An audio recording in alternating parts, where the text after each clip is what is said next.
ತುಂಬಾ ಒಳ್ಳೆ initiative police department ಇಂದ ಈ ತರದೊಂದು ವಾಕ್ಯಾಥಾನ್ ನಡೆಸ್ತಾ ಇರೋದು ಅಂಡ್ ಈ ತರದ ಕಾರ್ಯಕ್ರಮದ ಭಾಗಿಯಾಗಿರೋದು ತುಂಬಾ ಖುಷಿ ನನಗೆ. ಸುದೀಪ್ ಸರ್, ನಮ್ಮ ಡಿ.ಸಿ.ಪಿ ದೇವರಾಜ್ ಸರ್ ಅವರು ಫೋನ್ ಮಾಡಿ ಈ ತರದೊಂದು ಇನಿಷಿಯೇಟಿವ್ ಹೋಗಿ ಅಂತ ಹೇಳಿ ಬನ್ನಿ ಅಂತ ಹೇಳಿ ಕರೆದ್ರು. ಖುಷಿ ಆಯ್ತು, ಬಂದೆ. ಅಂಡ್ ಇವತ್ತು ಯಂಗ್ಸ್ಟರ್ಸ್ಗೆ ಒಂದು ಅವೇರ್ನೆಸ್ ಈ ತರದೊಂದು ಕ್ರಿಯೇಟ್ ಮಾಡೋದು ತುಂಬಾ ಇಂಪಾರ್ಟೆಂಟ್ ವಿಷಯ. ಅದು ತುಂಬಾ ಚೆನ್ನಾಗಿ ನಡೀತಾ ಇದೆ. ಸರ್, ಯುವ ಜನತೆಗೆ ಈ ರೀತಿಯಾದಂತಹ ಒಂದು ಜಾಗೃತಿ ಎಷ್ಟು ಅವಶ್ಯಕತೆ ಇದೆ? ಇದು ಡ್ರಗ್ಸ್ ಅನ್ನೋದು ಯಾವ ರೀತಿ ಒಂದು ಪರಿಣಾಮ ಬೀರ್ತಾ ಇದೆ? ಡೆಫಿನೆಟ್ಲಿ ಜಾಗೃತಿ ಅವಶ್ಯಕತೆ ಇದೆ ಅಲ್ಲ. ಒಳ್ಳೇದಾದ್ರು ಕೆಟ್ಟದ್ದು ಯಾವುದು, ಅದ್ರದ್ದು ಇಂಪ್ಯಾಕ್ಟ್ ಏನು ಅದನ್ನ ತಿಳಿಸ್ಕೊಡ್ಬೇಕಾಗಿರೋದು ತುಂಬಾ ಇಂಪಾರ್ಟೆಂಟ್ ಅಲ್ಲ ಯಂಗ್ ಜನರೇಷನ್ಗೆ. ಅಂಡ್ ಡ್ರಗ್ಸ್ ಅನ್ನೋದು ಡೆಫಿನೆಟ್ಲಿ ತುಂಬಾ ಕಾಡ್ತಿರುವಂತ ಸಮಸ್ಯೆ ಜಗತ್ತಿನಾದ್ಯಂತ. ಅದ್ರ ಬಗ್ಗೆ ಅವೇರ್ನೆಸ್ ಇದ್ದಷ್ಟು ತುಂಬಾ ಒಳ್ಳೇದು.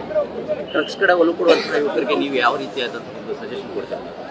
ನಿಮ್ಮ ಕನಸುಗಳಿಗೆ ದಾಸರಾಗಿ ಡ್ರಗ್ಸ್ಗೆ ದಾಸರಾಗಬೇಡಿ ಅಂತ ಹೇಳಕ್ ಇಷ್ಟಪಡ್ತೀನಿ. ಯಾಕೆಂದ್ರೆ ನಾವೇನೋ ಒಂದು ಕನಸು ಕಟ್ಟಿ ಅದ್ರ ಕಡೆ ಕೆಲಸ ಮಾಡ್ತಾ ಅದ್ರಲ್ಲಿ ಸಿಗುವಂತ ಕಿಕ್ ಮೋಸ್ಟ್ಲಿ ಇನ್ಯಾವ್ದ್ರಲ್ಲೂ ಸಿಗಲ್ಲ.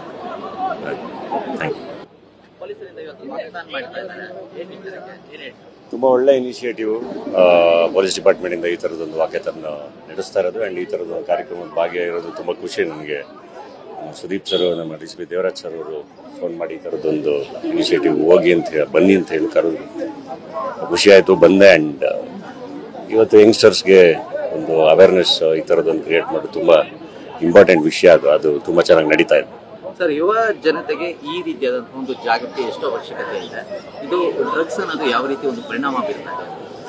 ಡೆಫಿನೆಟ್ಲಿ ಜಾಗೃತಿ ಅವಶ್ಯಕತೆ ಇದೆ ಅಲ್ಲ. ಒಳ್ಳೇದಾದ್ರು ಕೆಟ್ಟದ್ದು ಯಾವುದು, ಅದ್ರದ್ದು ಇಂಪ್ಯಾಕ್ಟ್ ಏನು ಅದನ್ನ ತಿಳಿಸ್ಕೊಡ್ಬೇಕಾಗಿರೋದು ತುಂಬಾ ಇಂಪಾರ್ಟೆಂಟ್ ಅಲ್ಲ ಯಂಗ್ ಜನರೇಷನ್ಗೆ. ಅಂಡ್ ಡ್ರಗ್ಸ್ ಅನ್ನೋದು ಡೆಫಿನೆಟ್ಲಿ ತುಂಬಾ ಕಾಡ್ತಿರುವಂತ ಸಮಸ್ಯೆ ಜಗತ್ತಿನಾದ್ಯಂತ. ಅದ್ರ ಬಗ್ಗೆ ಅವೇರ್ನೆಸ್ ಇದ್ದಷ್ಟು ತುಂಬಾ ಒಳ್ಳೇದು. ಡ್ರಗ್ಸ್ ಕಡೆ ಒಲವು ಕೊಡುವಂತಹ ಯುವಕರಿಗೆ ನೀವು ಯಾವ ರೀತಿಯಾದಂತಹ ಒಂದು ಸಜೆಷನ್ ಕೊಡ್ತೀರಾ? ನಿಮ್ಮ ಕನಸುಗಳಿಗೆ ದಾಸರಾಗಿ ಡ್ರಗ್ಸ್ಗೆ ದಾಸರಾಗಬೇಡಿ ಅಂತ ಹೇಳಕ್ ಇಷ್ಟಪಡ್ತೀನಿ. ಯಾಕೆಂದ್ರೆ ನಾವೇನೋ ಒಂದು ಕನಸು ಕಟ್ಟಿ ಅದ್ರ ಕಡೆ ಕೆಲಸ ಮಾಡ್ತಾ ಅದ್ರಲ್ಲಿ ಸಿಗುವಂತ ಕಿಕ್ ಮೋಸ್ಟ್ಲಿ ಇನ್ಯಾವ್ದ್ರಲ್ಲೂ ಸಿಗಲ್ಲ.